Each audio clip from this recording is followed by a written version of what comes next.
할렐루야. 오늘도 영상으로 구시기도에 참석하고 계시는 우리 모든 성도님들을 예수님의 이름으로 사랑하고 환영합니다. 이 시간 우리의 마음과 정성과 뜻을 다하여서 우리 삶의 주인 되신 하나님을 높여드리길 소원합니다.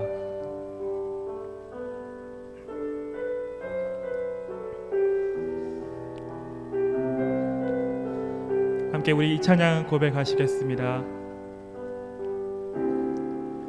내가 주인 삼은 모든 것 내려놓고 내 주 되신 주 앞에 나가 내가 사랑했던 모든 것 내려놓고 주님만 사랑. 우리 한 번 더 고백합니다. 내가 주인 삼은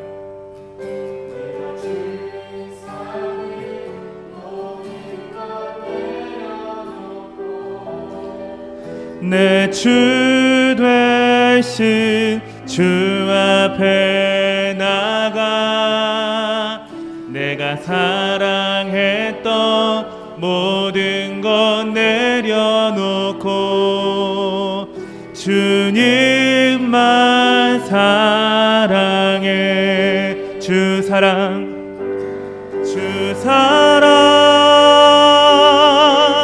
거친 풍랑에도 깊은 바다처럼 나를 잠잠케 해. 주 사랑 내 영혼의 반석 그 사랑 위에. 우리 마지막으로 고백합니다. 주 사랑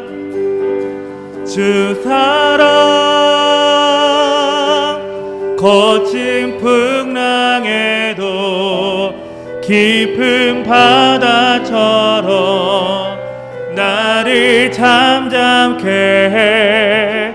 주 사랑 내 영혼의 반석 그 사랑 위에 서리.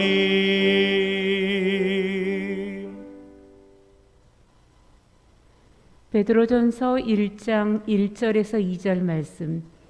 예수 그리스도의 사도 베드로는 본도, 갈라디아, 갑바도기아, 아시아와 비두니아에 흩어진 나그네 곧 하나님 아버지의 미리 하심을 따라 성령이 거룩하게 하심으로 순종함과 예수 그리스도의 핏부림을 얻기 위하여 택하심을 받은 자들에게 편지하노니 은혜와 평강이 너희에게 더욱 많을지어다. 아멘. 할렐루야. 오늘도 하나님께서 우리 모두에게 하나님의 긍휼과 은혜를 주시기를 바랍니다. 오늘부터는 호세아서를 다 마감하고 오늘부터 베드로 서신서를 묵상하도록 하겠습니다. 오늘은 베드로 전서 1장 1절에서 2절까지의 말씀을 붙들어 흩어진 나그네의 제목으로 말씀의 은혜를 같이 나누겠습니다. 베드로 사도는 고난당하여 흩어진 성도들에게 오늘 말씀 베드로 서신서를 쓰고 있습니다.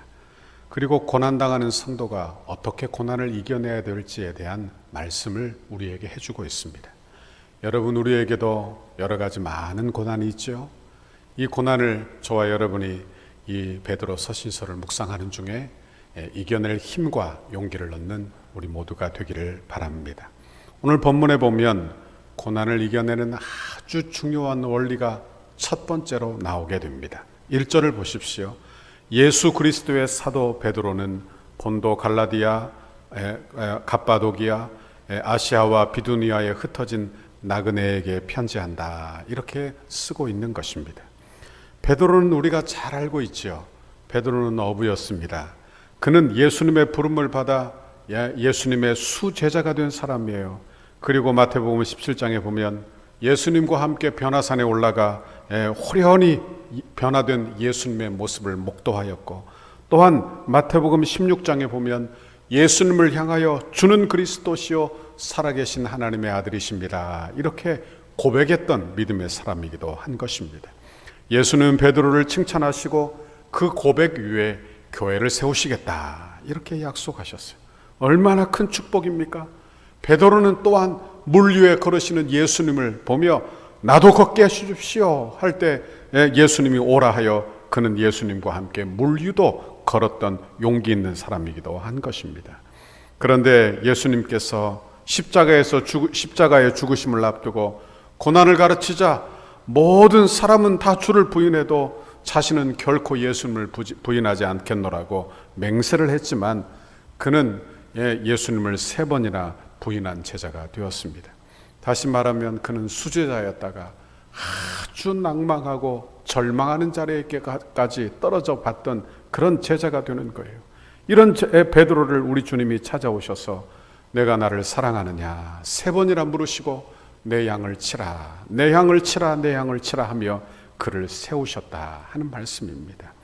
또한 예수님은 부활하시고 승천하신 후에 약속대로 오순절에 성령을 부어주시고 그로 말미암아 위대한 설교자가 되게 하시는데 오순절을 지나고 난 이후에 그는 한번 설교하여 3,000명이 돌아오게 하는 대역사를 일으키기도 했던 위대한 사도가 되는 것입니다. 베드로를 한번 생각해 보십시오. 베드로는 다혈질적인 사람이요, 그는 말이 앞섰던 사람이요, 그는 좌절을 경험했던 사람이에요. 그러나 그는 하나님의 성령을 경험하고 점점 주님 닮은 사람으로 변화되어 오늘 본문에 보니까 고난당하는 성도들을 향하여 위로의 말씀을 주고 그리고 이겨낼 용기와 힘을 주는 귀한 메시지를 전달하고 있는 것입니다. 오늘 본문의 수신자가 누구입니까? 오늘 본문에 보면 본도, 갈라디아, 갑바도기아, 아시아와 비두니아에 흩어진 나그네라 이렇게 되어 있는 것입니다. 여기에 나오는 모든 지명들은 현재 터키 지방을 이야기합니다. 그들이 다 박해받아 흩어져서 어디로 흩어졌느냐? 다 소아시아 지역으로 흩어지게 된 거예요. 왜 흩어졌을까요? 그 당시는 주후 64년경으로 보게 되는데 그 당시 로마가 기독교를 아주 극심하게 박해하던 때가 바로 주후 64년경입니다. 그때 어떤 일이 있었느냐? 주후 64년 7월에 로마의 대화재가 일어나게 된 거예요. 그리고 3일 동안 온 로마 시내를 다 불태웠던 일들이 벌어지게 된 것입니다. 이 일들을 네로 황제가 기독교인들에게 다 덮어씌워 기독교인들을 본격적으로 박해하기 시작하게 된 거예요. 그래서 기독교인들은 다 흩어지고 그리고 소아시아 지역까지 다 흩어지게 된 것입니다. 제가 소아시아 지역, 터키 지역을 성지순례로 가보니까 그곳에도 카타콤이라고 하는 그런 지하 도시가 있었던 것을 보았습니다. 그러니까 그들이 흩어져서 소아시아로 갔지만 그곳에도 역시 박해가 있었다는 거예요. 그리고 그곳에서 믿음을 지키기 위하여 지하 동굴에 숨어 그렇게 믿음을 지켜 사는 그 성도들이 바로 오늘 본문의 수신자가 되는 것입니다. 그 성도들을 향하여 뭐라고 부르고 있습니까? 흩어진 나그네라 그렇게 부르고 있어요. 여기 흩어졌다 하는 이 말은 헬라어로 보면 디아스포라라고 하는 단어입니다. 그러니까 흩어진 나그네, 이 말은 디아스포라, 나그네라는 그런 말이 되는 거예요. 디아스포라라는 말은 우리가 잘 알고 있습니다. 이스라엘 백성들이 죄로 말미암아 그 땅에 머물지 못하고 아수르에게 포로로 잡혀가고 바벨론의 포로로 다 잡혀가게 된 거예요. 그래서 그들은 본토를 떠나 고향 땅을, 약속의 땅을 떠나 먼 땅으로 다 이주하게 된 거예요. 그리고 그들이 포로 귀환교에 다 되돌아왔지만 일부가 돌아오지 못하고 그곳에 살게 되었는데 그들을 향하여 디아스포라, 흩어져 있는 유대인들이라고 부르게 되었다는 말씀입니다. 여러분, 그들은 약속의 땅을 소망하고 그리고 바라고 사는 그런 디아스포라, 흩어져 있는 나그네가 되는 것입니다. 성도들을 향하여 흩어졌다, 그리고 나그네라 이렇게 말씀하고 있는 것입니다. 교회가 어떤 곳입니까? 성도가 어떤 삶을 살아야 할까요? 우리는 이 어지러운 세상 속에서 교회가 어떤 곳인지 늘 묵상해 보기를 바랍니다. 성도가 어떤 삶을 살아가야 할지 늘 묵상해 보기를 바랍니다. 여러분, 교회가 어떤 곳입니까? 디아스포라 나그네, 디아스포라에 흩어져 있는 나그네들이라 그런 말씀이에요. 우리의 고향은 하늘나라죠. 여러분, 우리의 영혼의 쉼터는 바로 하늘나라인 것입니다. 그곳은 천상교회가 있는 곳이에요. 그래서 그곳은 온 성도들이, 온 회중이 모여 우리 주님을 모시고 섬기고 예배하는 어린 양의 혼인잔치가 있는 그 천상교회를 이야기합니다. 그런데 이 지상교회는 어때요? 이 지상교회는 다 흩어져 있는 곳이에요. 예수 믿는 사람들이 예수 믿는 그 믿음으로 다 흩어져 각자의 처소에서 흩어져 나그네 삶을 사는 삶, 이것이 바로 성도요 교회의 모습이라는 것을 알게 되는 것입니다. 나그네는 어떤 사람입니까? 나그네는 순례자라는 의미도 가지고 있고, 그리고 체류자, 방문자 또는 망명자라는 뜻을 가지고 있어요.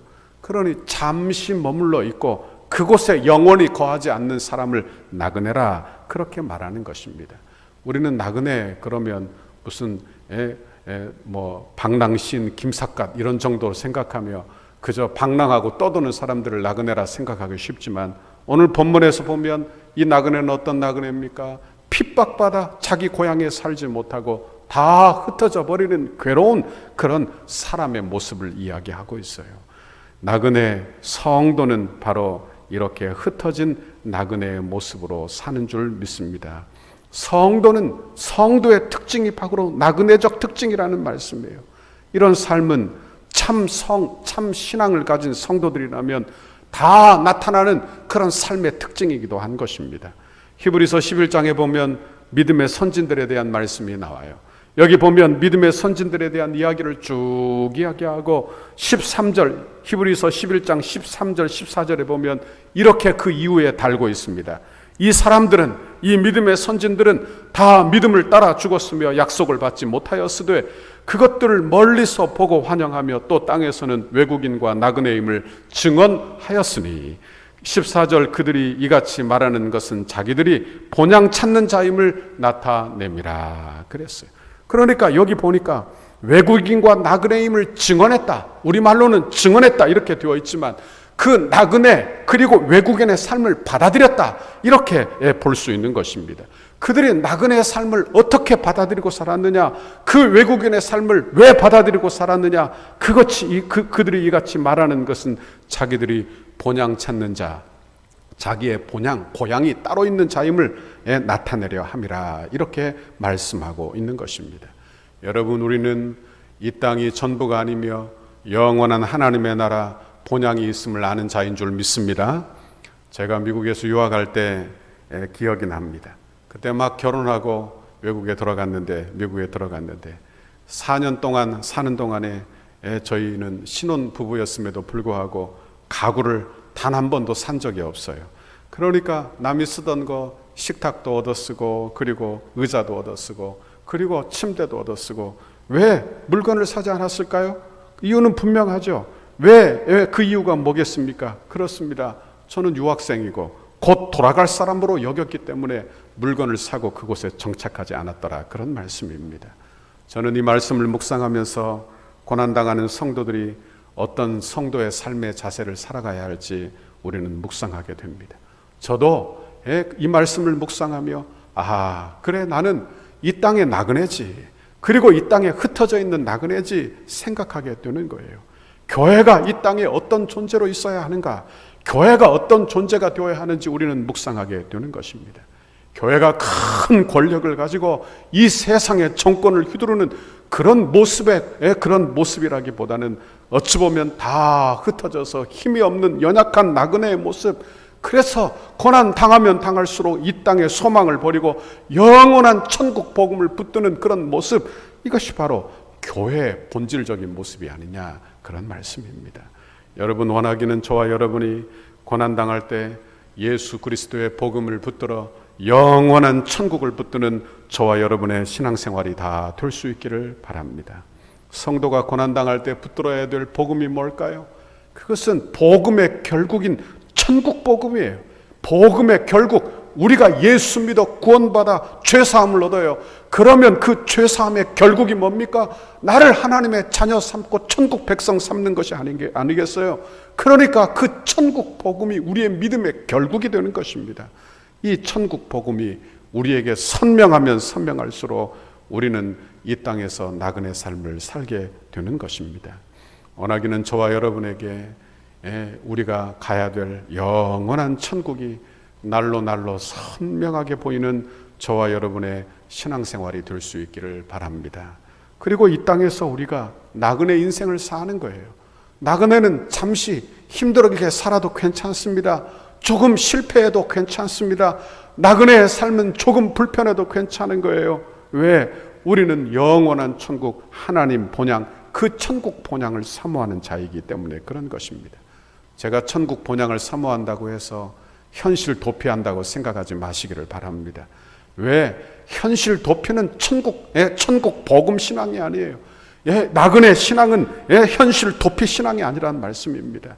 우리는 영원한 천국 백성으로 살고 이 땅에서 믿음을 지키고 사는 거예요. 다시 말하면 믿음 없는 사람들과 같이 이 세상에 성을 짓고 이 세상에 나라를 짓고 이 세상이 전부라고 여기는 사람들과는 다른, 본질적으로 다른 모습을 하고 살고 있다는 것을 우리는 알아야 할 필요가 있다는 말씀입니다. 여러분, 이 믿음이 여러분의 삶 전체에 흐를 수 있기를 바랍니다. 내가 무엇을 투자하고 무엇을 세우고 내 자녀를 양육하고 세우고 내 자녀가 좋은 대학에 들어가기를 원하고 바라고, 이 모든 소망과 기대 가운데 우리가 천국 백성이라는 천국 복음의 신앙, 이 신앙, 나그네 신앙이 우리 모두에게 있기를 바라는 것입니다. 성도는 이 땅에서 하나님의 자녀로 삽니다. 천국을 사모하는 천국 백성으로 살아갑니다. 여러분, 이 믿음이 우리 마음속 뿌리 깊게 마음속에 내려올 수 있기를 바랍니다. 입으로만 고백이 아니고 나는 하나님 나라 천국 백성이다, 나는 나그네로 이 땅에 산다, 내 입 벌린 소리가 아니라 내 마음의 고백이 되어 정말 이 땅에서 나그네의 삶을 살며 정말 이 땅에서 욕심을 좀 버리고 하나님의 은혜를 붙들어 하나님의 영광을 붙들어 사는 저와 여러분의 신앙생활이 다 되시기를 바랍니다. 사람들은 실패하고 나면 그 이후에 깨닫습니다. 뭘 깨닫죠? 내가 욕심이 과했구나, 내가 욕심만 좀 내려놓으면 참 행복하게 살 것을, 이렇게 생각하는 사람들이 참 많습니다. 그런데 실패하고 난 이후에 그런 생각들을 많이 한다는 거예요. 보십시오, 우리는 천국 백성이에요. 여러분, 이 땅에서 나그네 인생을 사는 것입니다. 그러니 이 세상에 대한 욕심은 조금 좀 내려놓아도 되지 않겠느냐, 그런 말씀입니다. 성도인 저와 여러분이 이 땅에 살면서 이 세상에 과도한 욕심에 휩싸여 살지 않기를 바랍니다. 그래서 천국을 소망하고 살고 나그네 인생을 살고, 그리고 하나님이 복 주시는 삶을 살고 하나님이 함께 해주시는 삶을 사는 저와 여러분의 신앙생활이 다 될 수 있기를 바랍니다. 요즘 이 땅에 투기 열풍이 막 불고 있어요. 그렇죠? 여러분, 우리 성도들, 믿는 성도들이 어떤 삶을 살아가야 하는가 한번 잘 생각해 보십시오. 우리도 이 땅에서 성을 짓고 이 땅에서 다 복을 받기를, 그렇게 나그네가 아닌 이 땅에서의 삶을 살기를 바란다면 이 땅에서 성도가 빛과 소금의 역할을 감당하지 못할 것입니다. 우리는 나그네입니다. 아멘. 우리는 이 땅에 흩어진 나그네입니다. 천국을 사모하는 그런 천국 백성입니다. 이것이 바로 우리의 정체성이에요. 이것이 바로 우리의 본 모습이에요. 이 본 모습을 절대로 잊지 말고 사는 저와 여러분의 신앙생활이 될 수 있기를 바랍니다. 베드로전서를 묵상하는 중에 우리가 이런 하나님이 우리에게 보여주시는 예수 그리스도 안에 있는 정체성을 우리가 발견할 수 있기를 바랍니다.